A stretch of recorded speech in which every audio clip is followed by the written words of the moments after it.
by concentrating on demographics, we get to hide. We get to say that if we have one of everyone, one of everyone of a certain color, one of everyone of a certain religion, one of everyone of a certain education or economic background, that somehow or another we have engaged the entire community. And the fact of the matter is there are certain assumptions built into that. First of all, it assumes that everyone of the same color or religion or economic background or neighborhood thinks the same. False. Second, it assumes that those of us who are different from each other actually don't share many things. Also false. What I find is that what's most important when we go out and engage people, sure, we've got to make sure that we're engaging people of different backgrounds and ethnicity. That goes almost without saying. But what's almost more important, I think, or as important, is that we think of ourselves as engaging different voices. Have we literally heard the different voices in our community?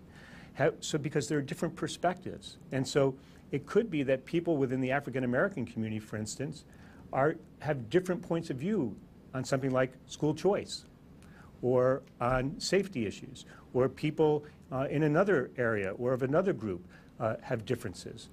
And we can't assume those away just because of demographic things that the Census Bureau tells us we ought to take into account.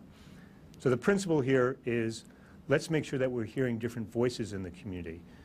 And when we hear different voices, this goes back to authenticity.